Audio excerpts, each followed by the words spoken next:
En 1945, la libération des camps de concentration et des établissements psychiatriques révèle au monde entier des crimes monstrueux dont il n'avait pas idée.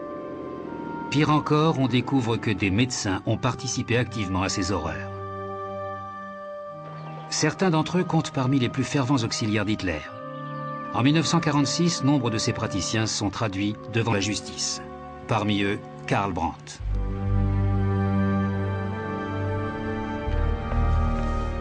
Il écrit son journal intime en prison. Longtemps passé sous silence, celui-ci retrace une vie peu ordinaire.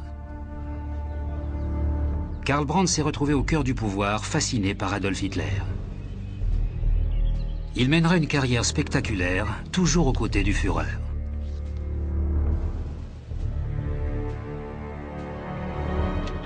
Animé d'une vocation de médecin missionnaire, Brandt voulait aider les autres à l'image de son idole, Albert Schweitzer. Pourtant, au procès des médecins à Nuremberg, il doit répondre de l'accusation de crime contre l'humanité. Je ne chercherai pas à me dérober à une telle accusation.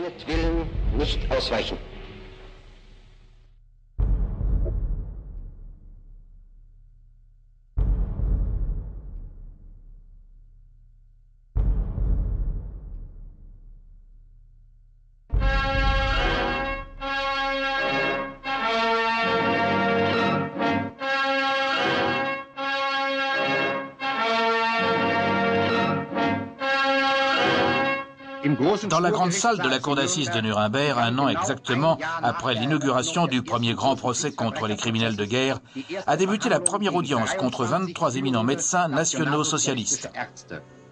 Le tribunal militaire est composé de 4 juges américains sous la présidence du juge Walter Bills. De nombreux Allemands ont été autorisés à assister aux audiences.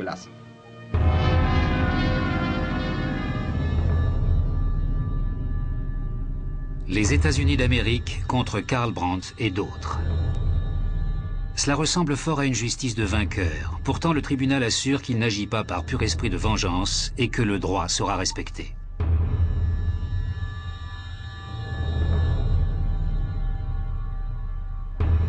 Au procès de ces médecins, 4 chefs d'accusation sont retenus, dont celui de crime contre l'humanité, d'expérience médicale sur des humains et de mise en œuvre d'un programme d'euthanasie responsable de la mort de centaines de milliers de patients. Le juge Bills demande à chacun des accusés s'il se reconnaît coupable ou non coupable. Karl Brandt, ex-médecin personnel d'Adolf Hitler, général de corps d'armée et haut-commissaire du Reich à la santé. Coupable ou non coupable? Non coupable. Prison de Nuremberg, novembre 1946. À peine les principaux criminels de guerre ont-ils été pendus que de nouveaux prévenus sont emprisonnés.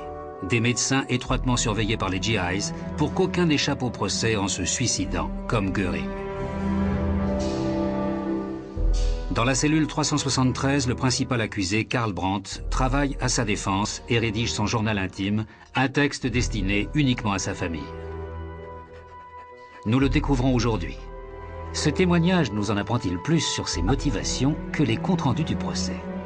Car ses actes et ceux de ses collègues nous paraissent incompréhensibles.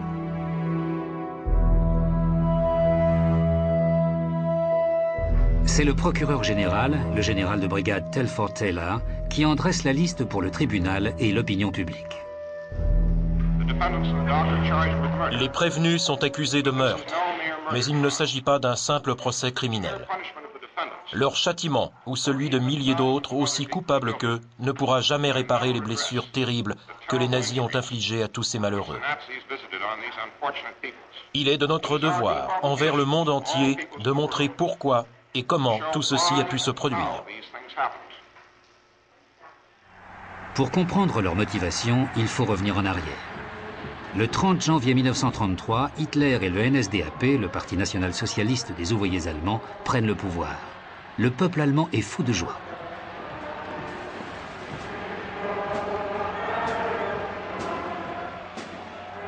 Tous ont hâte de se soumettre au nouveau maître du pays et les médecins allemands ne sont pas en reste. Désormais, leur devise est « travailler en direction du Führer ». Ils envoient même un télégramme de félicitations au nouveau chancelier du Reich, Adolf Hitler. Les médecins allemands se mettent avec la plus grande joie au service de cette grande cause patriotique, en faisant la promesse solennelle d'accomplir fidèlement leur devoir en tant que serviteurs de la santé publique.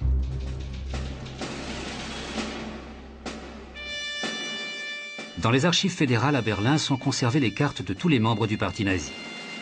On savait seulement que de très nombreux médecins en faisaient partie. Aujourd'hui, on sait que les 3/4 d'entre eux étaient membres d'organisations nazies.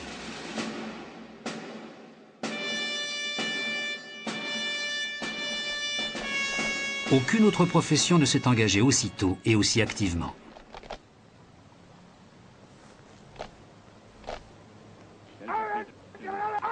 Qu'attendent donc les médecins de cet engagement? Les salles d'attente sont bondées, les jeunes médecins voient se profiler le spectre du chômage, les plus âgés se plaignent de la crise de la médecine.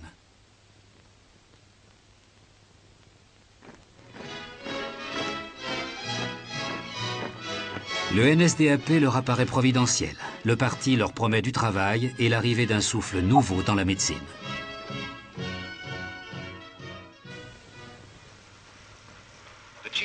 Le chef d'état-major, pendant toute la période que nous allons examiner, l'accusé Rostock, subalterne direct de Karl Brandt, l'accusé Blome, fonctionnaire médical du parti nazi, et l'accusé Pokorny, que nous avons placé dans les SS pour des raisons que nous expliquerons plus tard. Dans le procès des médecins, les vainqueurs mettent en accusation les principaux responsables. Leurs fonctions apparaissent clairement dans l'organigramme de l'administration de la santé, que le procureur général a fait accrocher en tant que pièce à conviction dans la salle numéro 600. Karl Brandt en est la pièce maîtresse. En qualité de haut-commissaire du Reich à la santé, il assure la plus haute fonction, au moins sur le papier.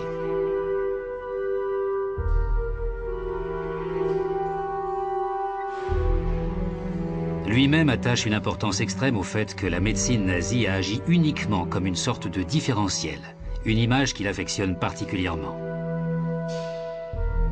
Dans son journal, il écrit «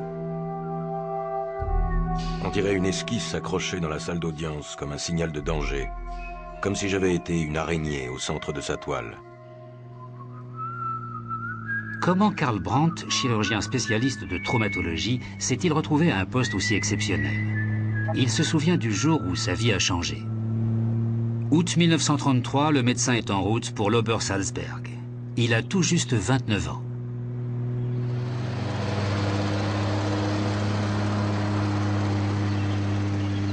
Pourtant, ce n'est pas lui qu'Hitler a invité, mais sa fiancée Annie Rayborn, plusieurs fois championne d'Allemagne de dos crawlé.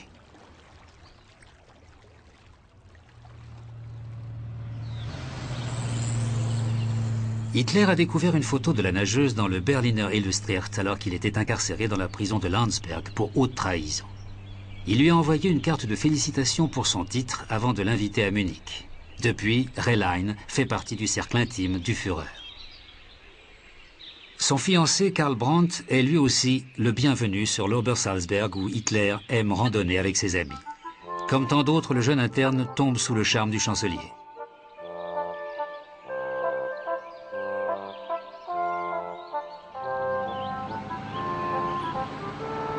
Le 15 août 1933 est une journée fatidique pour Karl Brandt.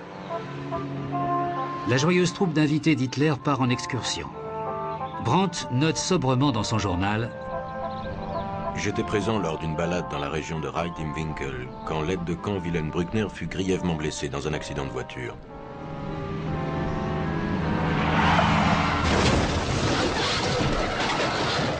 J'opérai Bruckner et les autres blessés à l'hôpital le plus proche. Adolf Hitler me demanda alors de m'occuper d'eux jusqu'à leur guérison. C'est grâce à ma fonction de médecin que nos liens se sont resserrés.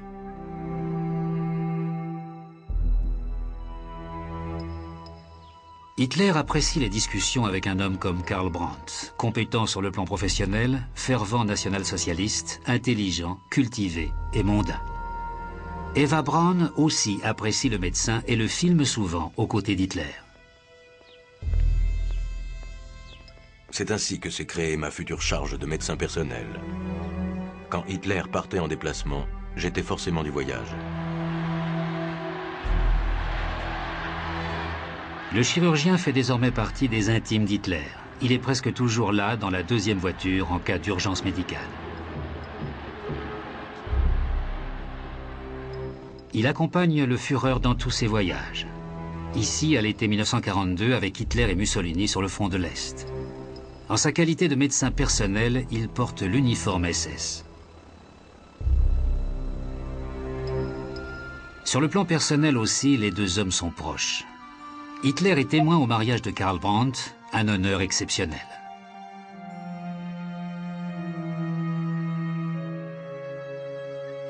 Les Brandt sont souvent invités aux répétitions privées au Berghof. La sympathie est réciproque.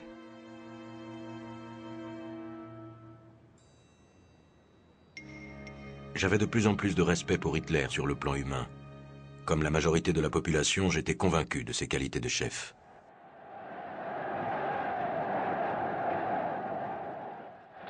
Dann wird das Ergebnis nicht die Bolschewisierung der Erde und damit der Sieg des Judentums sein, sondern die Vernichtung der jüdischen Rasse in Europa. 1er avril 1933, c'est le boycott des commerçants juifs. Magasins et cabinets médicaux sont saccagés.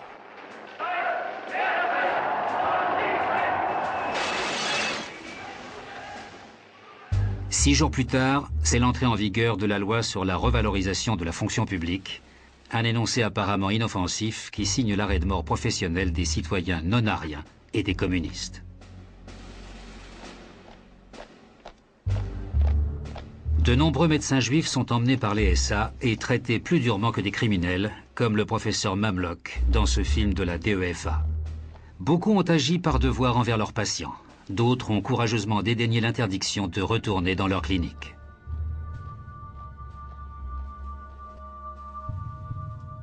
Une avalanche de lois prive les médecins juifs de leurs droits, comme le docteur Oskar Hirschberg en fait l'expérience. Ce membre du Conseil de santé et ancien combattant de la Première Guerre mondiale est d'abord rayé de la caisse maladie, une véritable condamnation à mort financière. Il est ensuite obligé de faire figurer l'étoile jaune sur sa plaque, ainsi que la mention Israël et l'avertissement autorisé à soigner uniquement les Juifs.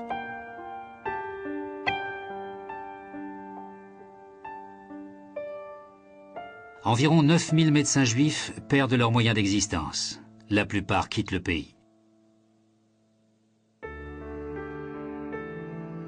D'autres médecins reprennent leur cabinet bien géré et lucratif. Beaucoup sont arianisés, autrement dit achetés sous la contrainte à bas prix.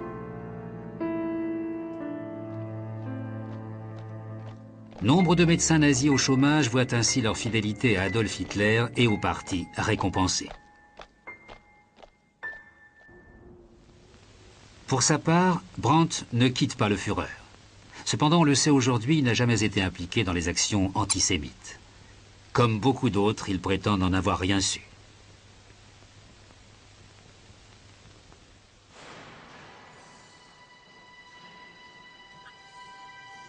Dans son journal, il affirme « Adolf Hitler s'est toujours comporté vis-à-vis de moi de façon correcte, bienveillante et amicale. » Est-ce pour cela qu'il a été emprisonné? Le tribunal américain a-t-il déjà rendu son jugement? Quelqu'un qui a côtoyé Hitler aussi longtemps ne peut être qu'un porc. Pourtant, les choses ont failli être très différentes. Au lieu d'être le principal accusé de ce procès, il aurait pu être en train d'opérer en Afrique aux côtés de son idole.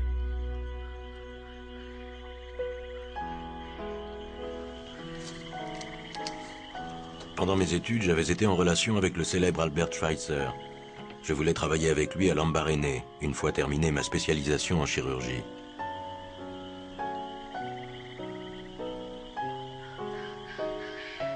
Mais je n'ai pas pu réaliser ce projet car il aurait fallu que j'accomplisse un service militaire français.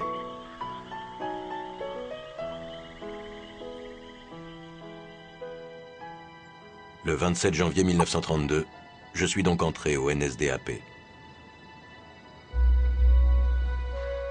Une décision qui va peut-être lui coûter la vie 15 ans plus tard. Malgré tout, il s'avoue confiant.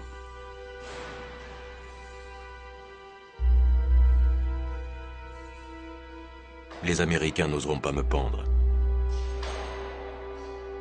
Pendant 10 ans, il est le médecin personnel, le garde du corps médical du Führer, ce qui n'est pas un crime en soi. Pas plus que ne l'est sa nomination officielle par Hitler en 1942 au poste de commissaire général à la santé, un titre qui fait de lui le plus haut fonctionnaire médical traduit en justice.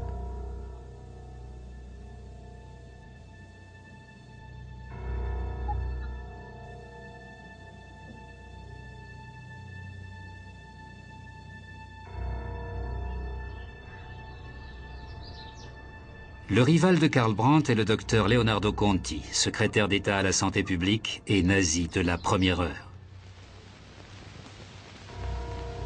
On lui doit la réforme du système de santé publique dans l'esprit national-socialiste. Les raisonnements et les découvertes scientifiques et politiques sur l'hygiène génétique et raciale ont constitué le fondement de notre pensée et de notre action dans le domaine de l'hygiène populaire.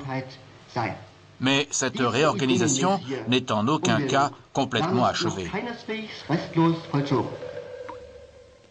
Dans de nombreux domaines, la médecine nazie accomplit de réels progrès pour le bien et la santé de la population. Mais avant tout, la science médicale doit maintenir et encourager la productivité des concitoyens. Pendant le Troisième Reich, la santé n'est plus une affaire privée.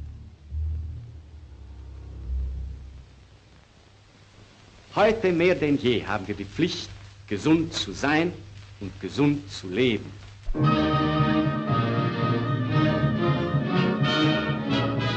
Car tous les rouages doivent contribuer à la victoire. Un peuple sain, un peuple fort, un peuple invincible, telle est la devise de l'avenir de l'Allemagne.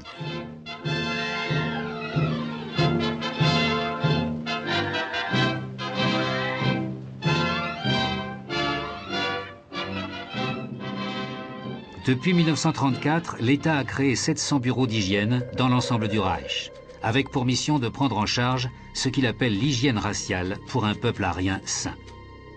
Un des effets secondaires positifs de cette mesure est la création d'un système de santé publique parfait.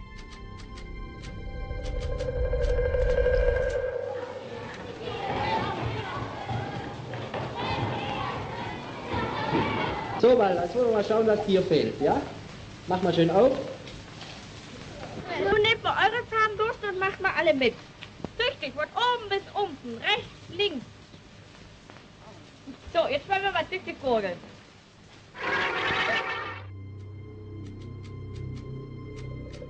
Jusqu'alors, la mesure la moins coûteuse pour empêcher les épidémies était la vaccination de masse. Und du? Heinz Kocher. Na, du bist doch tapfer. Wie heißt du? Hertha Schroth. Oh, wir beide kennen uns doch. Na und du? Annie Meier.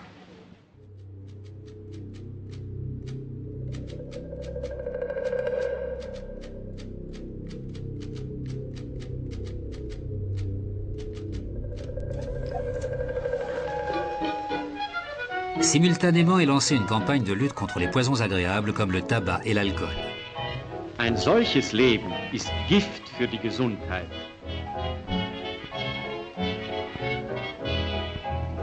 Wer gesund bleiben will, muss auch gesund leben. Pour préserver la santé et la capacité de travail des concitoyens, on procède à des dépistages préventifs du cancer du poumon chez les fumeurs. C'est ainsi qu'on doit à la médecine nazie une découverte extrêmement avancée dans le cadre de la lutte contre cette maladie. Dès 1934, des pathologistes allemands sous l'égide d'Ebrhard Scherer établissent le lien entre le cancer du poumon et le tabac. Pour enrayer la maladie populaire qu'est la tuberculose, on introduit dans le Reich les examens de dépistage radio avec de nouveaux appareils à haut rendement. Ein Apparat für Reihenuntersuchung mit 250 Röntgenaufnahmen in der Stunde. Le peuple passe à la radioscopie, mais l'idée est vite pervertie. Des médecins suggèrent de recenser les Polonais et les Juifs atteints de tuberculose, puis de les éliminer. Comment endiguer les infections selon la médecine nazie, non pas en soignant, mais en détruisant? Alle erfassten Volksgenossen, auch die Rückwanderer und Umsiedler, sind in dieser Kartothek sorgfältig registriert.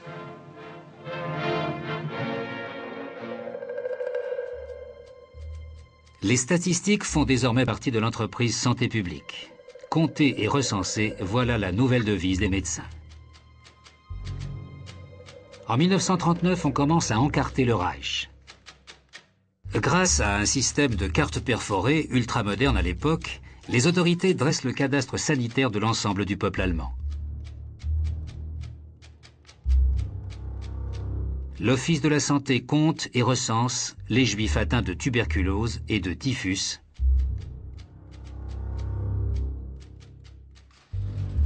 les asociaux et les nomades, tous les Sinti et les Roms regroupés sous le terme Tzigan. 85 000 d'entre eux seront finalement assassinés. À chacune de ces cartes correspond une victime. Par la suite, ce système permet également au SS de gérer l'Holocauste, comme prône le secrétaire d'État à la santé publique, Leonardo Conti. Le destin des peuples ne s'arrête jamais. Il ne connaît que l'ascension ou le déclin. Un peuple est soit le marteau, soit l'enclume. C'est la valeur du sang, la valeur de la race qui décide. Conti échappera au procès de Nuremberg en se suicidant. De ce fait, l'entière responsabilité des actes de la médecine nazie retombe principalement sur Karl Brandt. Tribunal militaire numéro 1. Au cours de ce procès des médecins nazis, le procureur Telford Taylor s'interroge sur leur motivation.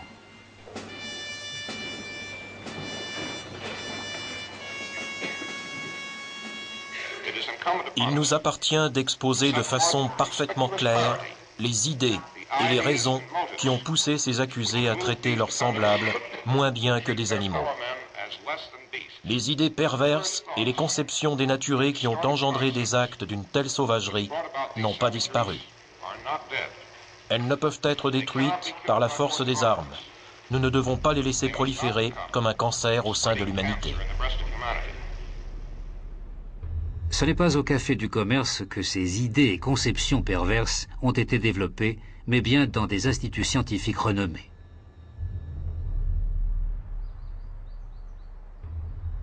En particulier le Kaiser Wilhelm Institut d'anthropologie, de génétique et d'eugénisme, fondé en 1927 à Berlin-Dahlem.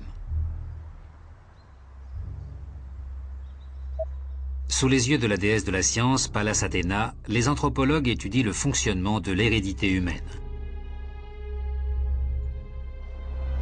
D'abord, conformément à l'éthique scientifique traditionnelle, ils s'appuient sur des expériences animales. C'est le lapin, particulièrement prolifique, qui se prête le mieux à l'étude de la régularité de la transmission héréditaire. Hans Nartzheim, directeur enthousiaste de la recherche animale à l'Institut, collectionne les anomalies de la nature. Tous les éleveurs de lapins d'Allemagne le savent et lui envoient quotidiennement des caisses entières du petit animal.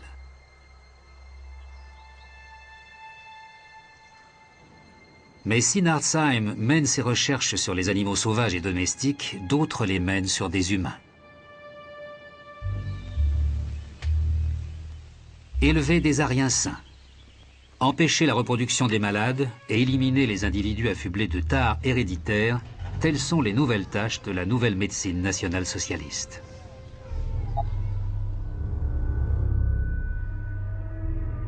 Au Kaiser Wilhelm Institut, des hygiénistes raciaux tentent de découvrir la formule de l'homme nouveau. Le domaine de recherche d'Ottmar Freiherr von Verschuur, ce sont les jumeaux. Domaine qui passionne encore tous les généticiens. Les jumeaux permettent en effet d'étudier les caractéristiques innées et celles acquises par l'éducation et par l'habitude. Verschuur réunit des données sur la couleur des yeux et des cheveux et mesure le squelette et le crâne de ses sujets.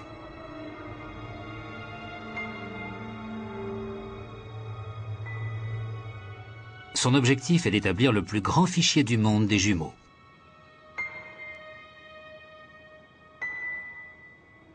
Il entretient d'excellentes relations confraternelles avec l'un de ses élèves, Josef Mengele, futur médecin d'Auschwitz. Ce dernier utilisera les ressources de son usine de mort pour effectuer ses propres recherches sur les jumeaux. Il sélectionne des enfants et mène des recherches sur ordre de l'Institut.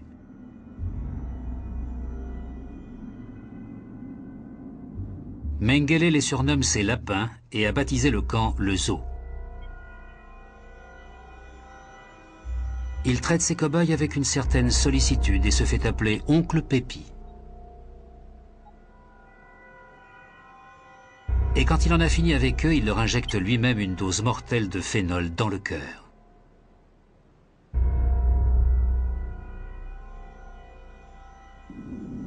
D'Auschwitz, il envoie à Berlin des yeux et des têtes accompagnés du bon de livraison meurtre sur commande.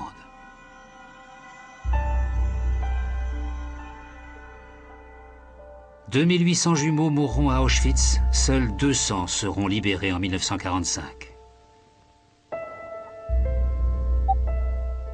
Ce n'est que 56 ans plus tard que la communauté scientifique allemande leur demandera pardon. Après la guerre, Verschoor niera son implication et poursuivra sa carrière de généticien à l'université de Münster.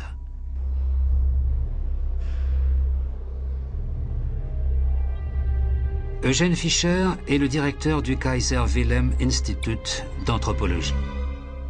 Il s'est fait connaître grâce à une étude de terrain sur la communauté métisse de la ville de Rehoboth, dans l'actuelle Namibie. Les conclusions de cette étude, les métis sont des êtres inférieurs. Ces travaux le rendent célèbre dans le monde entier. Ils en font la référence de la question raciale et l'idéologue du nazisme en Allemagne. Eugène Fischer fonde plusieurs magazines et publie d'innombrables travaux scientifiques.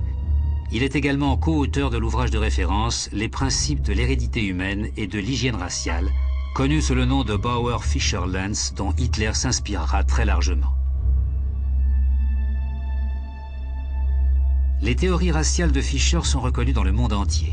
Lui-même a de nombreux contacts à l'étranger. L'international raciste fonctionne aussi très bien de l'autre côté de l'Atlantique.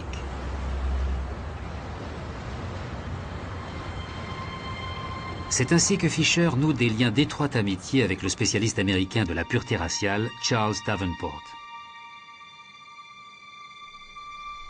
C'est en 1910, à Cold Spring Harbor, que ce dernier a créé le bureau d'analyse eugénique, sorte de catalogue d'élevage.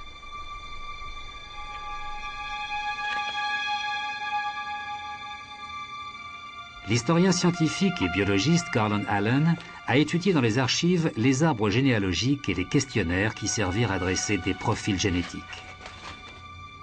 À l'époque, le but de Davenport et des spécialistes de la race est d'améliorer le patrimoine héréditaire américain.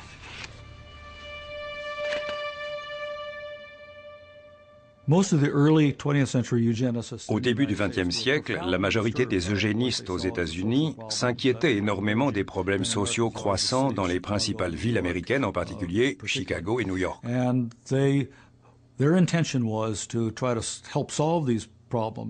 Ils voulaient contribuer à résoudre ces problèmes qu'ils attribuaient à une cause génétique et biologique plutôt qu'à l'essence même de la société. Une grande partie de la population soutient activement les travaux de Davenport et finance des cours d'été pour les chercheurs amateurs en question raciale. D'ailleurs, parmi ces derniers, nombreux sont ceux qui n'ont aucune qualification scientifique. Les croquis et les arbres généalogiques qu'ils établissent ne reposent que sur des on-dit. L'autre caractéristique du mouvement eugéniste américain est la volonté de limiter l'immigration de façon à réduire l'afflux de soi-disant gamètes défectueuses aux États-Unis, autrement dit, de limiter de façon sélective l'immigration de certaines populations, tout en facilitant celle d'autres groupes. La terre promise, le pays de la liberté et de la prospérité. Depuis 1890, un nombre toujours croissant d'immigrants embarquent pour le Nouveau Monde. Mais avant d'entrer au paradis, il y a le purgatoire, Ellis Island. Considérés comme inférieurs, les hommes et les femmes originaires du bassin méditerranéen et d'Europe de l'Est, qui se pressent aux portes de l'Amérique, n'y sont pas les bienvenus. La sélection est effectuée par les autorités de l'immigration qui s'appuient sur les standards établis par les généticiens de Cold Spring Harbor. L'escalier de la séparation est l'escalier fatal qui sépare les nouveaux citoyens des déchets humains, comme on appelle ouvertement les indésirables, qui sont alors renvoyés chez eux.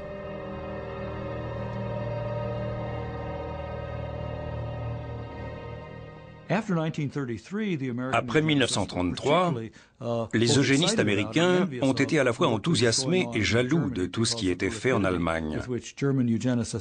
Là-bas, les eugénistes avaient réussi très vite à faire passer des lois raciales, alors qu'aux États-Unis, il avait fallu 10 années d'efforts et de travail acharné.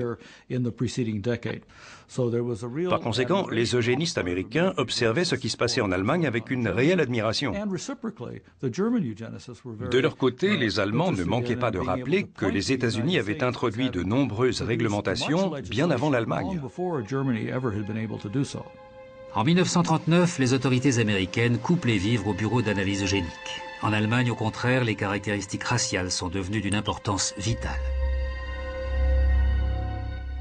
Schädellänge 15,9. Jochbeinbreite 11,2. C'est un extrait du film de propagande Wer gehört zu wem, littéralement qui appartient à qui.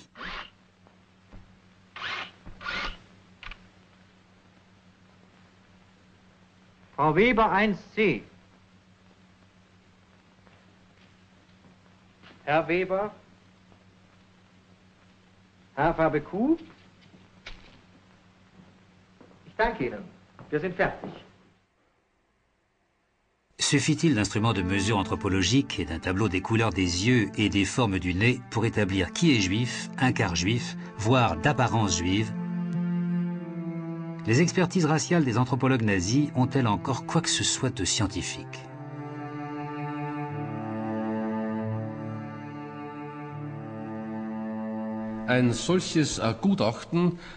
Une telle expertise reposait sur la méthode autrefois courante et complètement anodine de recherche en paternité.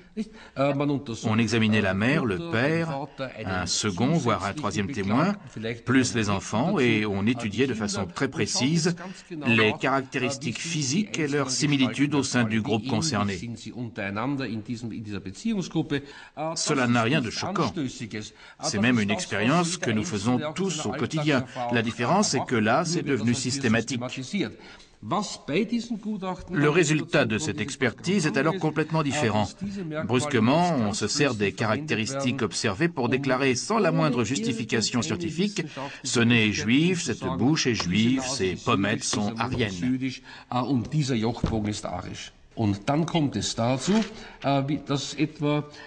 Prenons l'exemple de l'expertise d'un certain Émile L. Laissons de côté son nom de famille.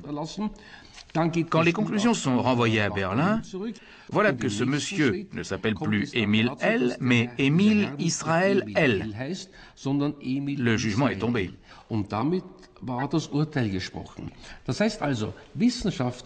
Autrement dit, par l'application totalement abusive d'une méthode scientifique, sans même bouger de leur bureau, des scientifiques ont envoyé des hommes et des femmes dans les camps de concentration, et ce, en se trompant et en trompant l'opinion publique de façon criminelle.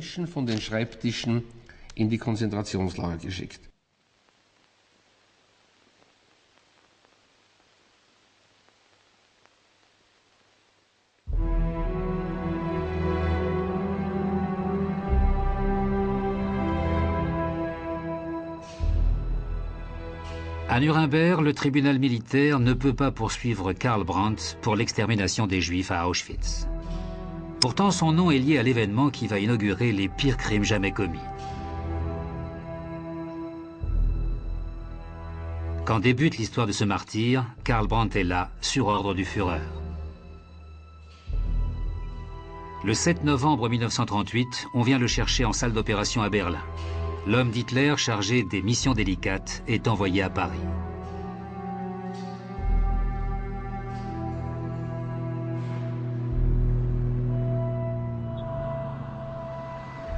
C'est là que le juif Herschel Greenspan a tiré 5 balles sur un conseiller de légation à l'ambassade d'Allemagne, Ernst Vomrath. La presse nazie titre « Crime de l'internationale juive ». Les juifs ne l'emporteront pas au paradis.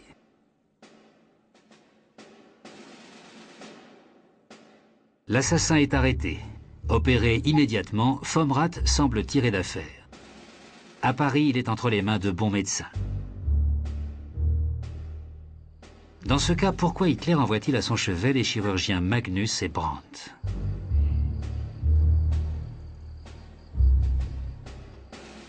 C'est alors que la situation évolue de façon inattendue.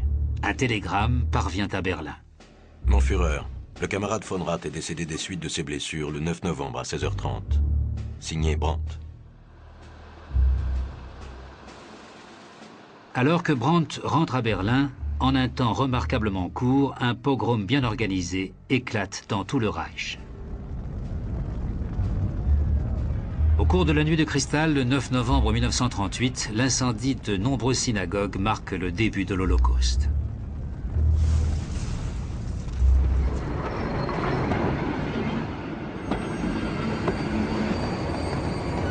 À partir de 1942, les trains emportent vers Auschwitz des millions de juifs originaires de toute l'Europe.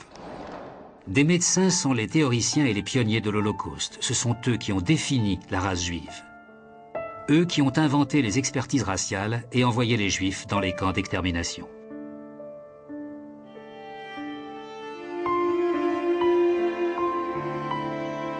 Sur la rampe d'Auschwitz, des médecins sélectionnent les jumeaux, les nains, les Sinti et les Roms pour des expériences médicales et séparent des familles entières.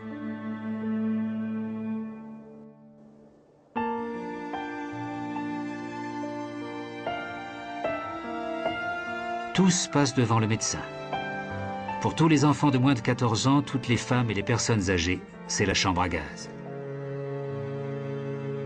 L'examen dure 2-3 secondes, un signe du pouce scelle le sort de chacun. Des médecins se sont faits les exécuteurs du racisme. Des médecins ont dosé le gaz mortel.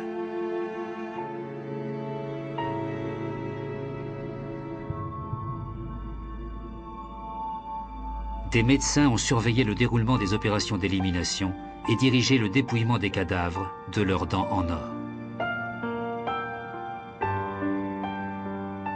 Maîtres de la vie et la mort, des médecins ont pris part à l'assassinat de millions de personnes.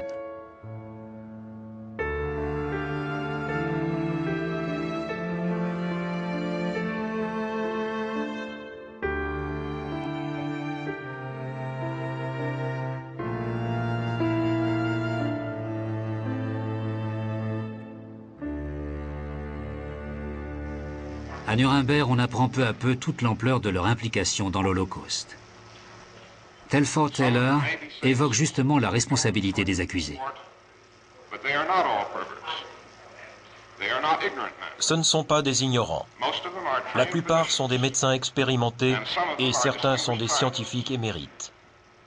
Pourtant, alors qu'ils étaient tous parfaitement capables de comprendre la nature de leurs actes, alors que la majorité d'entre eux étaient exceptionnellement qualifiés pour porter un jugement moral et professionnel en la matière, ils sont responsables de meurtres systématiques et de tortures d'une cruauté indicible. Le 16 décembre 1946, c'est le coup de théâtre. L'accusé Victor Brack accable Karl Brandt. Brandt serait responsable d'actions d'extermination de Juifs en Pologne. Jusque-là, convaincu que les Américains ne l'exécuteraient pas, il est bouleversé par ce retournement de situation. Je viens de vivre une journée affreuse.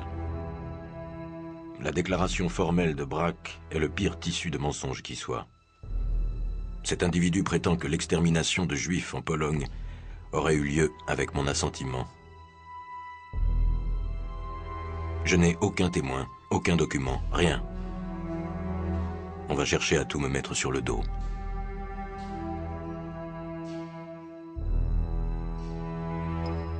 Brandt a toujours admis sa responsabilité dans le domaine de la santé publique. Par contre, il n'a jamais rien eu à voir avec l'assassinat des Juifs. Comment le tribunal va-t-il réagir à l'accusation de Victor Brack? Pour Brandt, c'est sa vie qui est en jeu. Sa carrière avait commencé de façon si prometteuse. Son Führer l'appréciait autant pour ses compétences médicales que pour ses qualités personnelles. Ils passaient de longues heures ensemble au Berghof, discutant en tête-à-tête ou se mêlant aux autres invités. Sympathique et très apprécié des dames, il était de toutes les occasions et n'hésitait pas à se livrer à quelques plaisanteries bien inoffensives. Comment un homme aussi charmant pourrait-il être responsable de la mort de milliers d'handicapés ?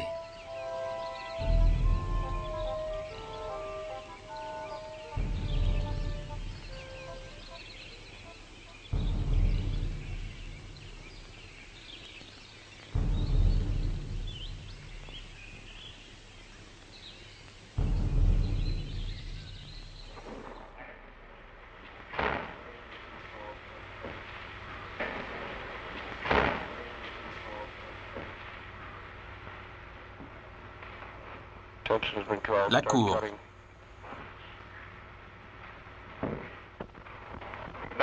Le tribunal militaire numéro 1 va siéger. Les accusés peuvent s'asseoir. Karl Brandt se prépare depuis des mois à cette journée. Telford Taylor doit procéder à son contre-interrogatoire.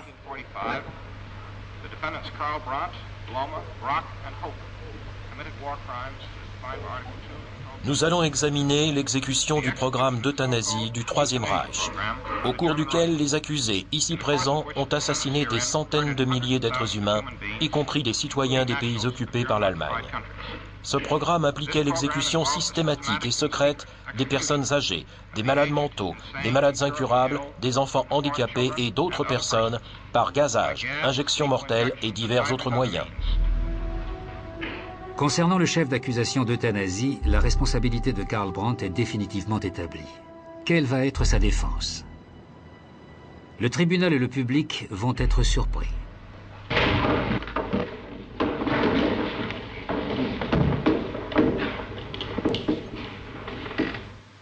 J'approuvais l'euthanasie. Je connais bien le problème. Il est aussi vieux que l'homme. Mais il ne s'agit pas d'un crime contre l'homme, et encore moins contre l'humanité.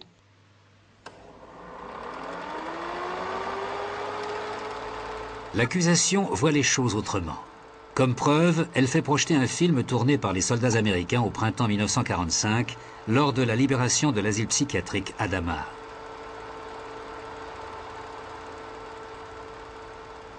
Les médecins légistes américains examinent les quelques survivants. Ici, comme ailleurs, on avait négligé les patients, au point parfois de les laisser mourir de faim, une mort à petit feu.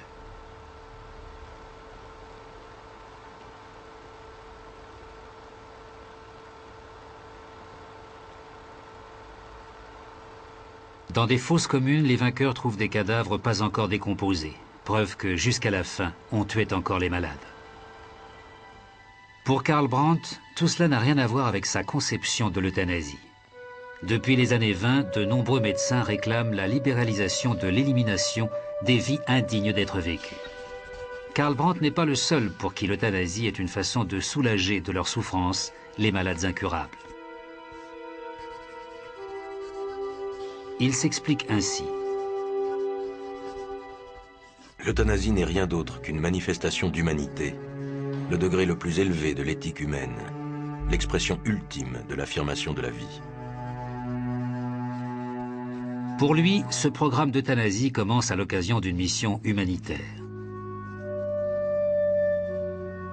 En sa qualité de médecin personnel d'Hitler, au printemps 1939, il est chargé d'une tâche particulièrement délicate.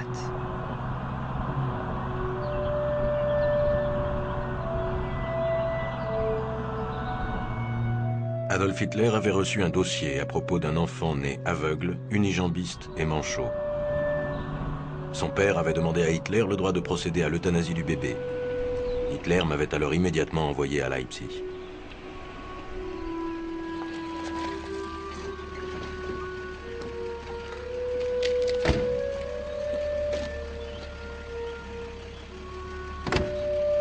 C'est à la clinique pour enfants de l'université que le bébé est soigné.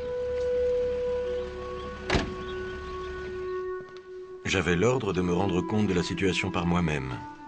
Si les renseignements s'avéraient exacts, je devais informer les médecins, au nom d'Hitler, de procéder à l'euthanasie.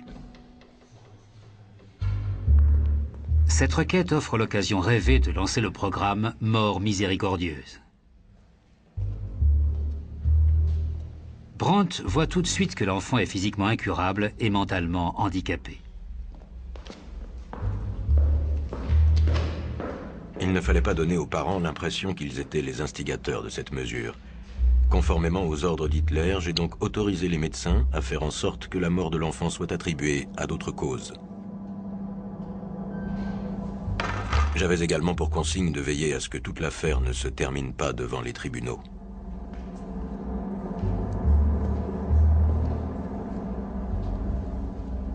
Brandt informe donc le médecin-chef et le charge de faire passer le décès de l'enfant pour une mort naturelle.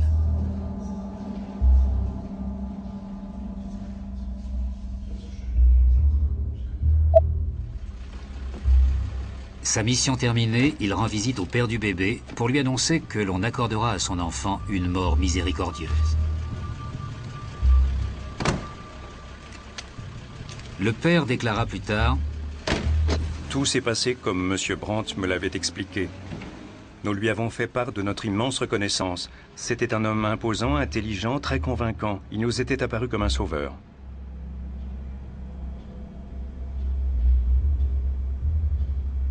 Le 25 juillet 1939, l'enfant décède. Dans le compte-rendu d'autopsie, on peut lire « Cause de la mort, faiblesse cardiaque ».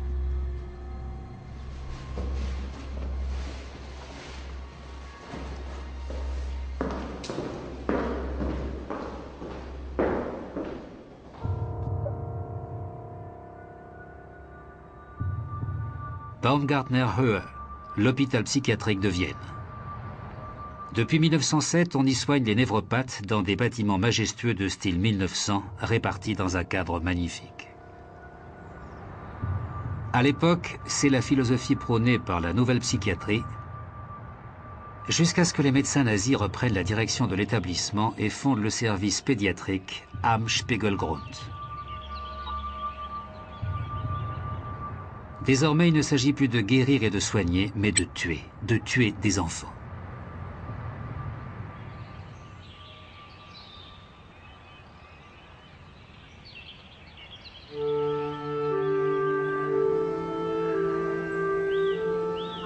L'entrée de l'ancien service des nourrissons dans le pavillon 15.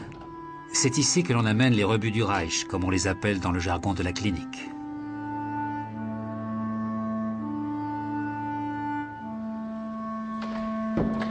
Les enfants sont examinés, mis en observation pendant un certain laps de temps et pris en photo pour les dossiers.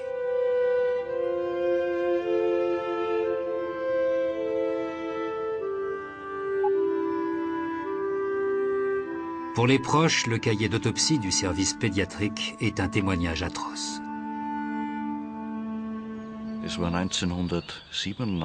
En 1997, ma mère est morte.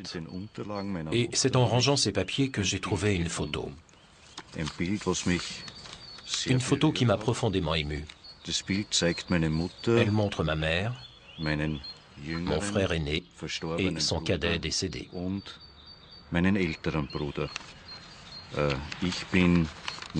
Je suis né en 1947 et je n'ai pas connu ce frère cadet.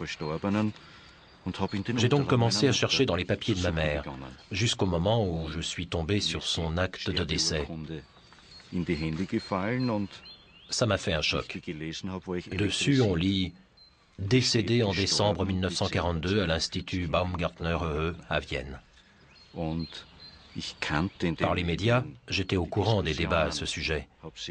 J'avais suivi ce qui se disait, mais je n'étais pas concerné. Là, j'ai commencé à faire des recherches. Le dossier médical retraçait les examens effectués.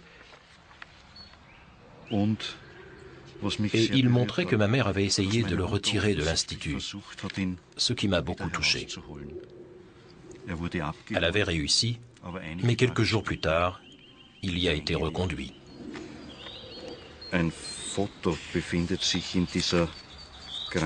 Dans le dossier, il y a une photo, prise le jour où il a été ramené à l'Institut. On y voit un petit garçon mignon, normal, complètement terrorisé, que l'on tient devant l'appareil. Cette photo m'a vraiment bouleversé. Sur le dossier, il y a la mention « atteint de diphtérie ». Très peu de temps après, il a été condamné à mort. Je ne vois pas comment le dire autrement. Dans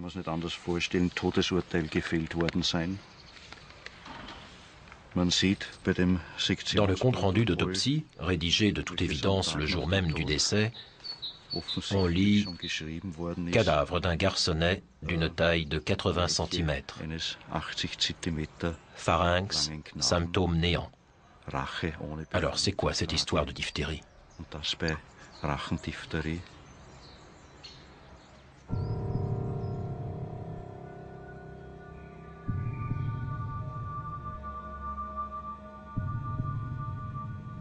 Même la mort ne met pas fin au calvaire de ces enfants. Leur corps est utilisé à des fins scientifiques. L'anatomopathologiste spécialiste du cerveau Julius Hallervorden déclare: quand vous tuez ces gens, faites attention de retirer au moins le cerveau, afin que l'on puisse se servir de ce matériel. Plus on en aura, mieux ce sera. Bien sûr, j'étais ravi qu'on m'envoie ces cerveaux, c'était absolument fantastique.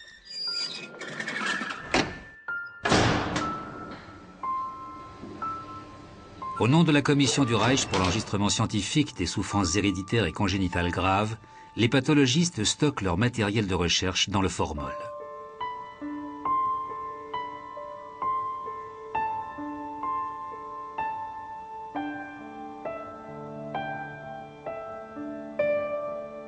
Par exemple, la tête d'Anna Hofer, 10 ans.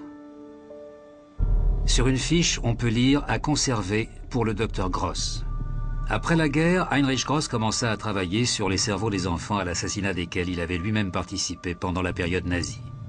C'est sur les résultats de ses travaux qu'il bâtit sa réputation de plus célèbre neuropsychiatre d'Autriche. En 1968, à la tête de son propre institut, il poursuivit ses recherches sur cette collection de cerveaux. Au milieu des années 70, il fut reconnu par un ancien pensionnaire. Au cours du procès qui s'ensuivit, il fut clairement démontré qu'il était co-responsable du meurtre des enfants du Spiegelgrund.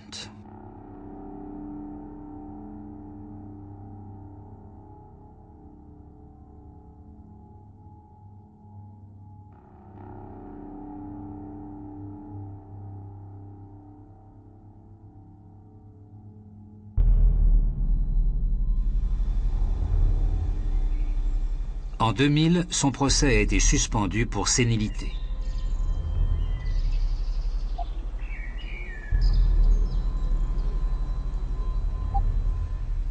Dans la salle mortuaire du Spiegelgrund, 579 urnes rendent hommage aux enfants victimes du programme d'euthanasie à Vienne. Aujourd'hui, on connaît leur nom à tous. En leur rendant leur identité, on a aussi voulu leur rendre la dignité dont on les avait privés. En voici 4. Elfriede, 10 ans. Hertha, 10 ans.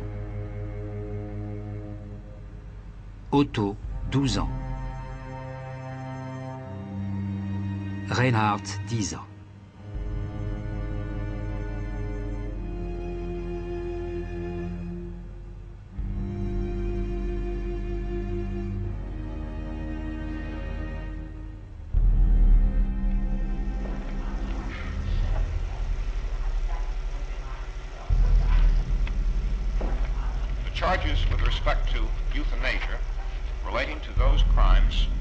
À Nuremberg, Karl Brandt affirme à la barre des témoins: je n'ai rien à voir avec l'organisation de l'euthanasie des enfants.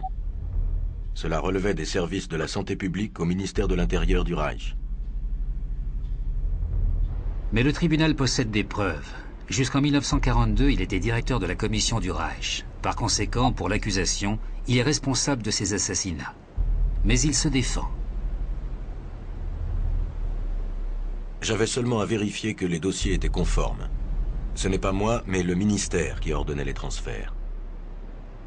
Comment le tribunal va-t-il réagir aux arguments de l'accusé? L'audience est suspendue.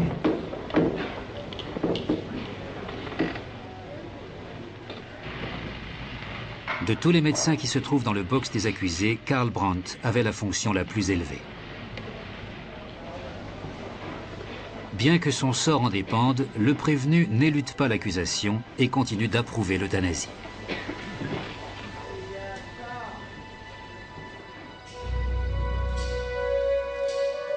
Il transforme sa cellule en bureau, le sol en salle d'archives et prépare sa défense concernant l'accusation d'euthanasie.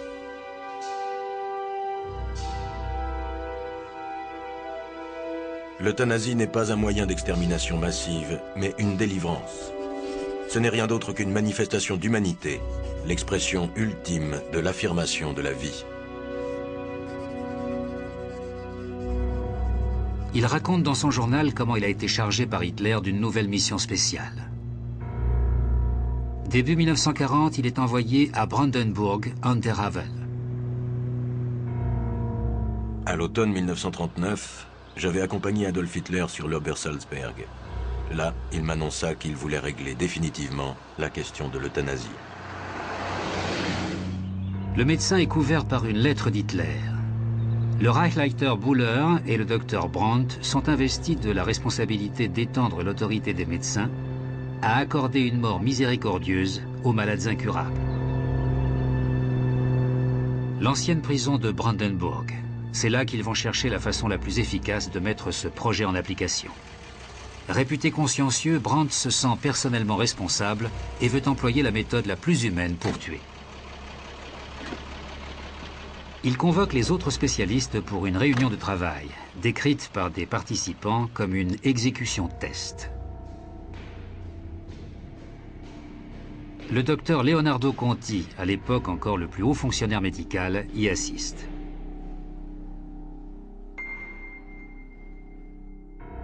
Plus tard, 2 participants décriront sous serment le déroulement des opérations. Il y a eu des divergences d'opinion sur les meilleures méthodes à employer. Brandt pensait que l'euthanasie était une mission d'ordre médical. Il fallait employer des moyens médicaux, c'est-à-dire des injections.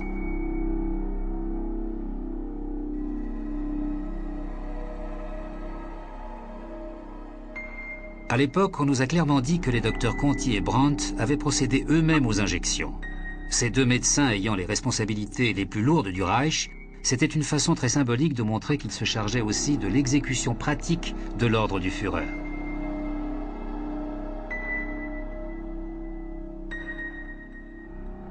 Le test a eu lieu selon le souhait du docteur Brandt. D'abord, les docteurs Brandt et Conti ont administré une dose d'essai à un groupe de 6 patients. Mais ces derniers sont morts très lentement. D'autres ont survécu et ont même été pris de folie furieuse.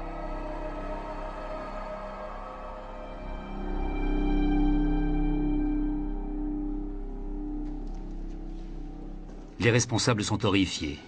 Ils doivent renouveler plusieurs fois les injections jusqu'à ce que tous les patients soient morts. Les médecins décident donc de tester une autre méthode.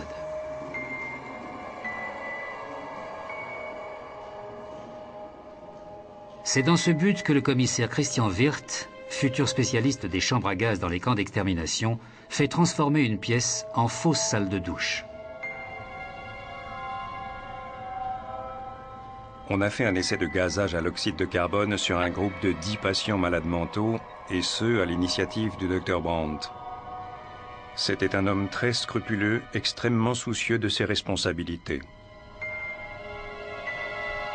La chambre à gaz camouflée en douche, la récupération des biens, la surveillance des décès par un médecin, tout cela annonce déjà à Auschwitz.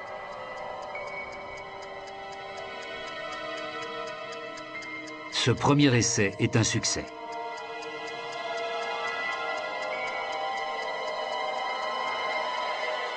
Brandt aurait déclaré plus tard « Ils sont morts, un sourire heureux aux lèvres ».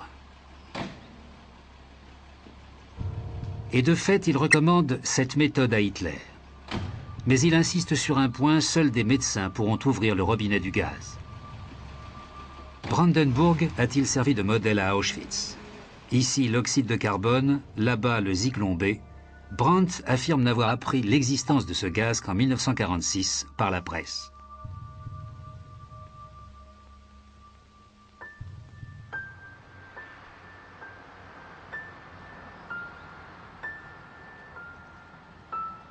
Hommage aux victimes oubliées. À Berlin, une plaque de bronze rappelle que c'est à cet endroit que fut planifiée la première campagne d'extermination massive du régime nazi, qui fit 20 000 victimes sans défense. Les 3 organisations responsables s'installent ici au 4 Tiergartenstrasse, d'où le nom de code Action T4, une abréviation qui camoufle l'assassinat systématique des patients des sanatoriums et des asiles psychiatriques. Des fonctionnaires de la chancellerie sont chargés de gérer le transport des malades, dont le coût est imputé aux caisses maladie et au service de l'assistance publique. C'est uniquement pour cela que les dossiers sont archivés au bureau central de T4.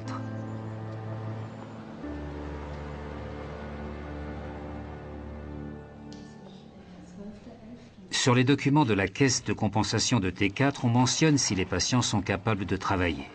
En effet, outre les cas médicaux désespérés, toutes les bouches inutiles sont condamnées à cette mort miséricordieuse. Les sourds, les aveugles, les handicapés légers et de nombreux enfants.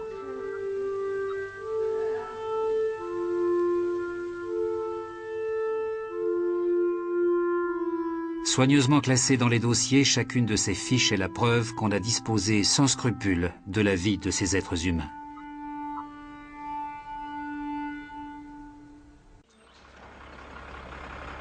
Les bus de la poste du Reich assurent les transports des handicapés dans les centres de gazage. Bien que les condamnés à mort réussissent à gratter la peinture qui recouvre les vitres, ils ignorent leur destination finale. Pourtant, beaucoup s'en doutent, quelques-uns même le savent, la mort est au bout du voyage, dans des instituts comme ceux de Grafenegg, Hadamar et Bernburg.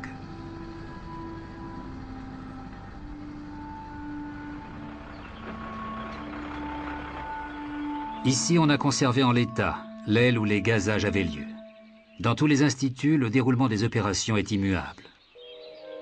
Après la guerre, des membres du personnel soignant racontent. La procédure d'élimination commençait dès l'arrivée des patients.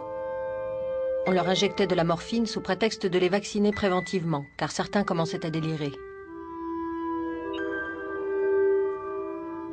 Puis on les examinait pour définir une cause de mort plausible et identifier ceux qui avaient des dents en or.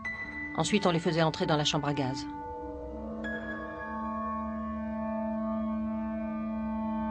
Une fois la porte fermée, le docteur ouvrait le gaz.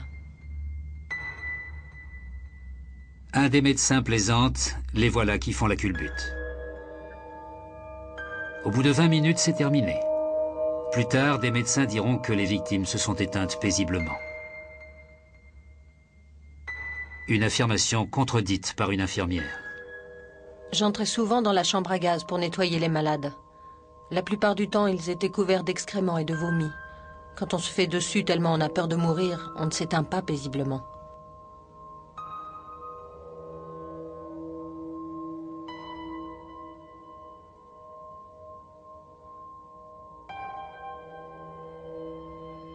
Aucun patient ne meurt sans qu'un ultime formulaire ne soit rempli.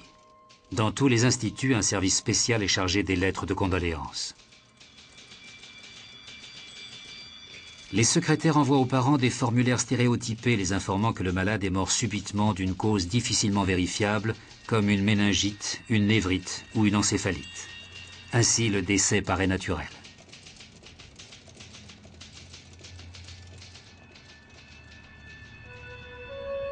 Tout ceci était-il légal?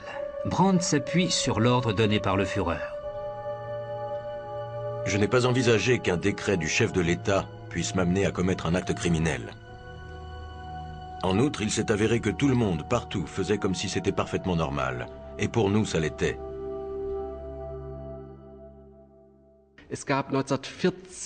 En 1940, la loi sur l'euthanasie a donné lieu à une discussion circonstanciée. Certains responsables n'étaient manifestement pas satisfaits de sa prétendue légitimation par le décret du Führer. Je doute fort que Karl Brandt n'ait jamais eu vent de cette quasi-traîtrise.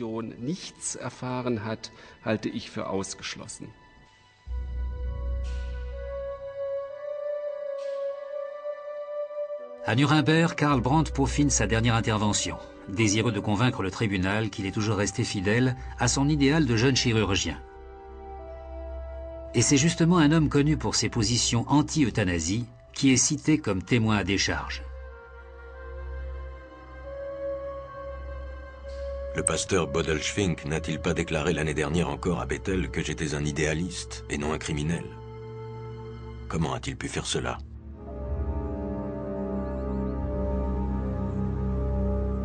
En février 1941, Karl Brandt, alors le principal chargé de mission sur la question de l'euthanasie, rend visite au pasteur Friedrich von Bodelschwingh à Bielefeld. Directeur de l'institution Bethel, l'évêque clandestin du Reich est connu dans le monde entier. Le pasteur s'est préparé à cette rencontre, car de son éloquence va dépendre le sort de ses enfants, comme il appelle ses patients. À plusieurs reprises déjà, il a refusé de renvoyer les formulaires demandés par Berlin, car il sait ce que cela signifie. Jusque-là, il a réussi à temporiser. À présent, il veut convaincre Brandt en invoquant l'éthique chrétienne. La visite de Brandt a pour but d'intimider le puissant Pasteur. Bodelschwingh doit livrer ses patients à l'organisme chargé de l'euthanasie. La rencontre est tendue.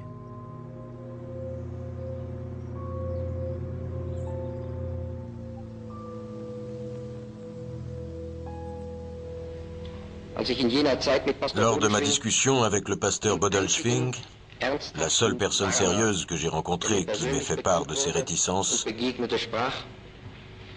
j'ai eu d'abord l'impression que nos conceptions divergeaient totalement.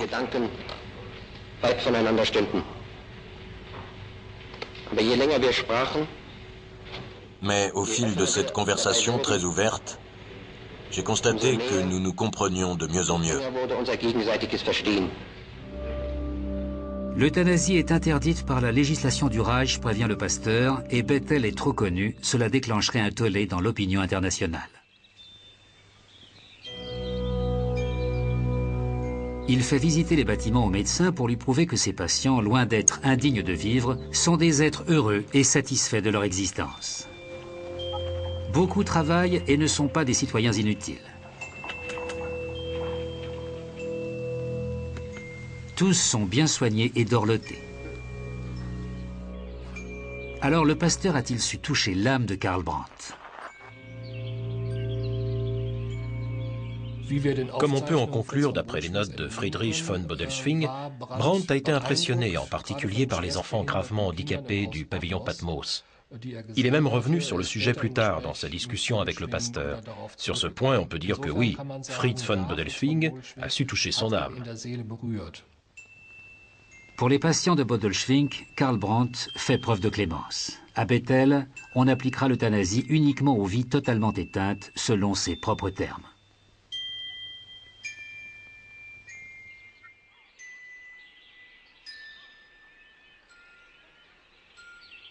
Le cœur lourd, le pasteur accepte un marché bien peu ordinaire. Il est autorisé à garder ses enfants, mais en contrepartie, il livre les exercices de la création, comme il appelle ces cas les plus désespérés, ainsi que tous les patients juifs.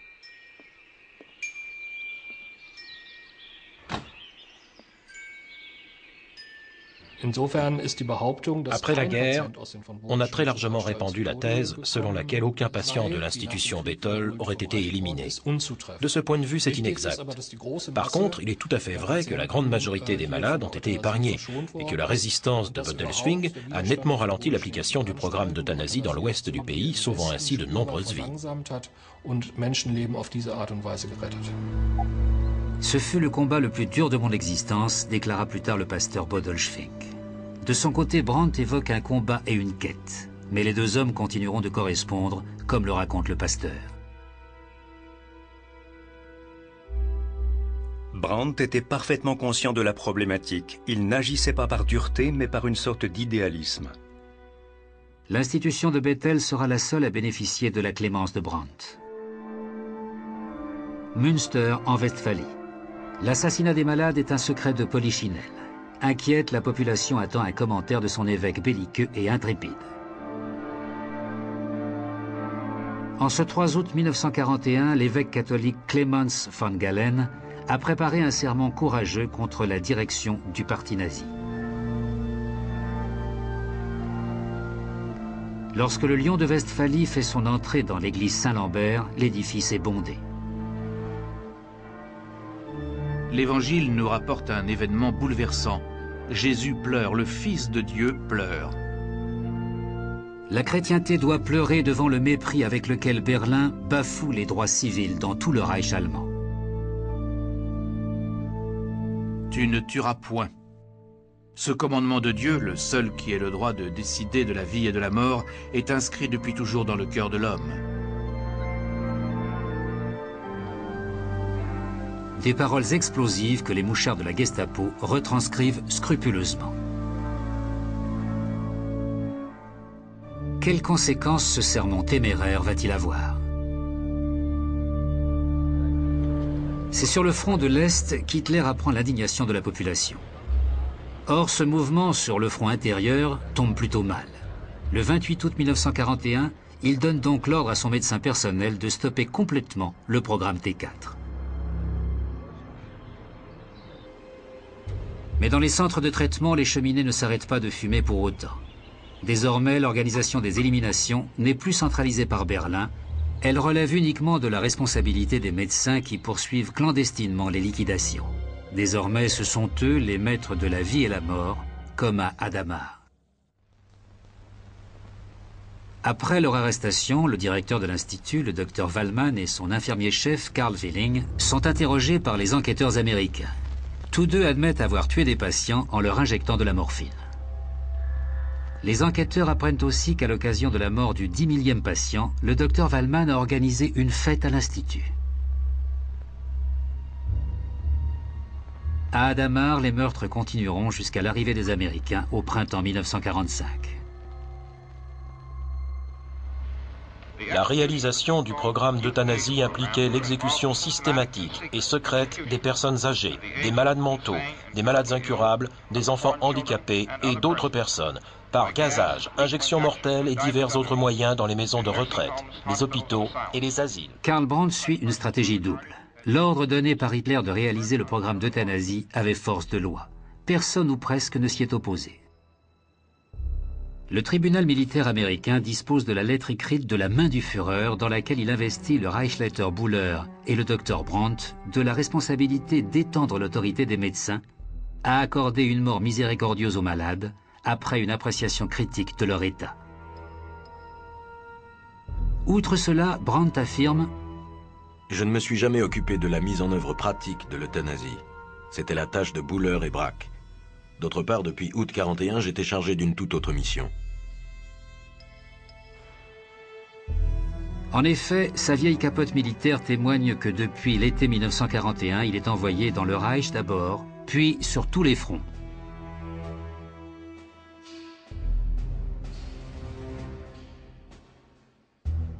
Conséquence de la campagne de Russie, en hiver 41, le Führer m'a dépêché sur la route entre Smolensk et Moscou, où de nombreux blessés n'avaient de toute évidence pas pu être soignés.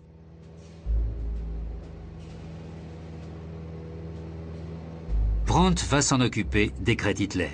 C'est ainsi que son médecin, chargé d'une mission spéciale, s'envole pour le front de l'Est. Le médecin d'Hitler sur le front titre les journaux. Un photographe de presse l'accompagne et couvre ses déplacements.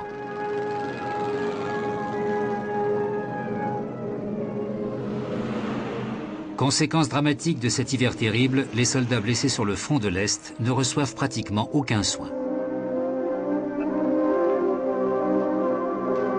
Mais Brandt propose plusieurs solutions pour organiser le transport des blessés vers l'arrière. Désireux de ne pas rester sans rien faire, ce chirurgien passionné et extrêmement doué apporte son aide dès qu'il le peut. De toute évidence, il est vraiment dans son élément.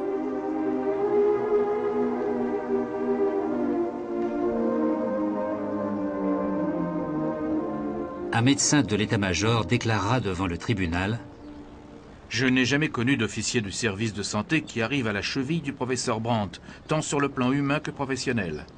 Le docteur Brandt a fait preuve de noblesse et de bonté. »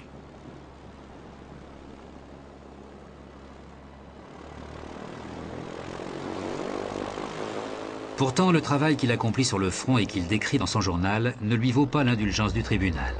Au contraire, son immense talent d'organisateur le dessert, car il lui vaut d'être chargé de missions plus importantes.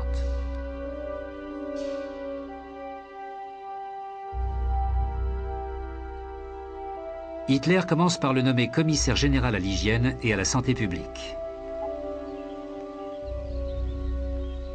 Puis, preuve de la confiance que le Führer place en lui, il étend encore ses fonctions. Par un décret du 5 septembre 1943, Karl Brandt devient ainsi responsable de la coordination de la médecine et de la recherche. Un décret fatal, car dès lors, l'expérimentation humaine relève de sa compétence. Le tribunal de Nuremberg le tient donc pour co-responsable de ce qui s'est passé. Au procès, Telford-Teller expose pourquoi la Wehrmacht et la Luftwaffe ont été chargés de mettre en œuvre des expériences mortelles. L'armée de l'air allemande en particulier s'est intéressée et a participé à ces expériences. Souvent, les pilotes abattus parviennent à s'éjecter, mais meurent de froid dans les eaux glaciales de la mer du Nord.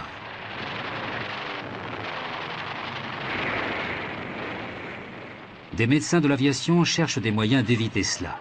Dans le camp de Dachau, ils plongent des détenus dans de l'eau glacée et testent diverses méthodes pour les réchauffer.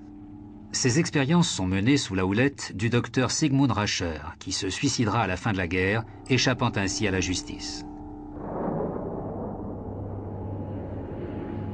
Une des armes miracles de Hitler, le premier chasseur à réaction stratosphérique. Les pilotes évoluent dans la zone de mort et doivent pouvoir survivre à des brusques chutes de pression. Dans des caissons de décompression, on fait respirer un air pauvre en oxygène à des volontaires de la Luftwaffe. La plupart ne tiennent pas le coup assez longtemps pour que les chercheurs obtiennent des résultats vraiment concluants.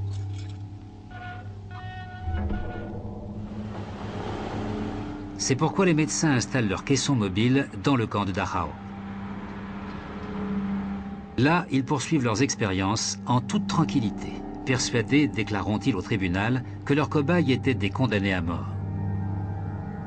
Forts de ce permis de tuer, les médecins continuent de tâtonner, ici, avec un prisonnier de guerre soviétique.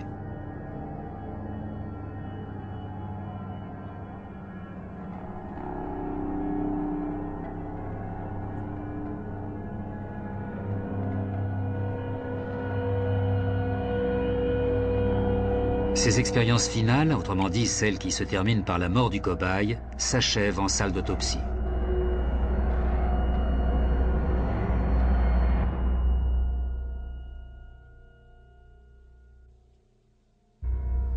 Sept médecins de la Luftwaffe se retrouveront sur le banc des accusés à Nuremberg.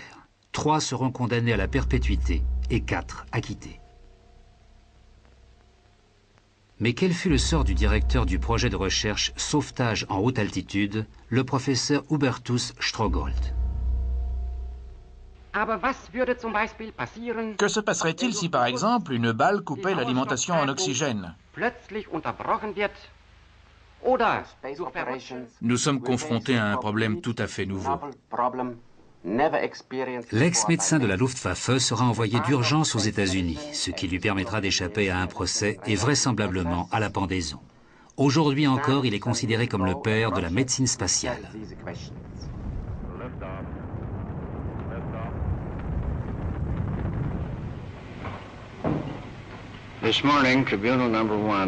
Ce matin, le tribunal militaire numéro 1 s'est réuni pour écouter les arguments des accusés.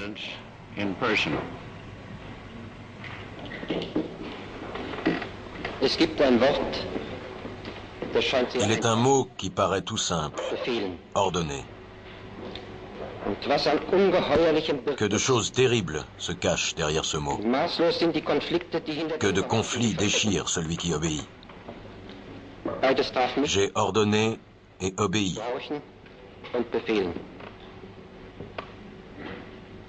J'ai eu cette double responsabilité. Je suis médecin et en mon âme et conscience, je suis doublement responsable devant les hommes et la vie.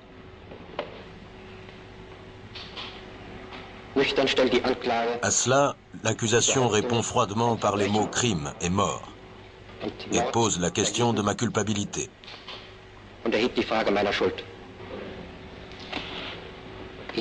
Je ne chercherai pas à me dérober à une telle accusation en tant qu'homme et en tant que médecin.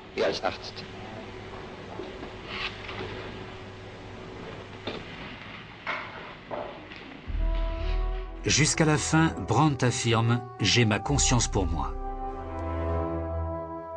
Son ultime déclaration va-t-elle le sauver de la potence? Est-il déjà condamné?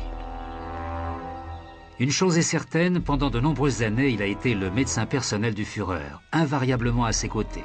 En 1940, lors de la capitulation de la France, dans la tanière du loup, le QG d'Hitler, sur le front avec Mussolini, il a toujours fait partie du cercle des intimes.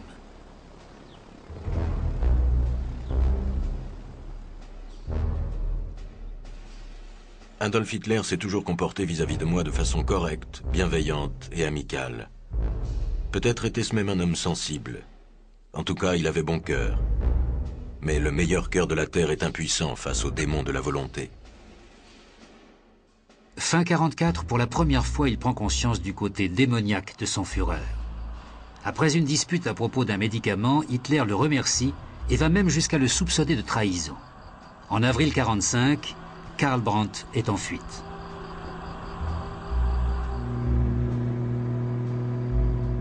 Hitler me fit condamner à mort par une cour martiale SS. Pendez ce cochon de traître. Ayant échappé de peu à cette condamnation, il parvient à gagner Flensburg, où le nouveau régime de l'amiral Dönitz liquide le Reich.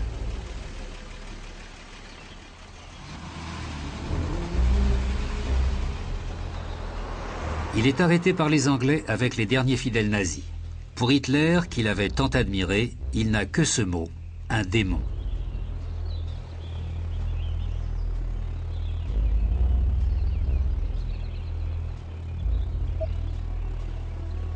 « 20 août 1947, la sentence contre Karl Brandt va être prononcée.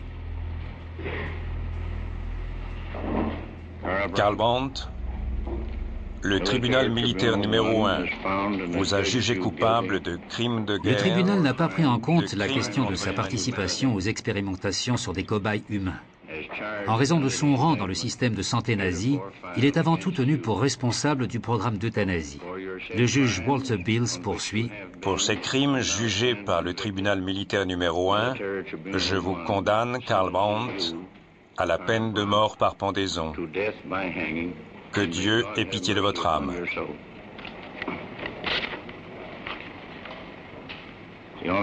Veuillez emmener l'accusé Karl Brandt. 6 autres accusés sont également condamnés à mort. Le tribunal militaire numéro 1 vous condamne, Victor Brack, à la mort par pendaison. Oven, à la mort par pendaison. Mrogowski, à la mort par pendaison. Rudolf Brandt, à la mort par pendaison. Sievers et Gebhardt, à la mort par pendaison. Que Dieu ait pitié de votre âme. Veuillez emmener l'accusé Gebhardt.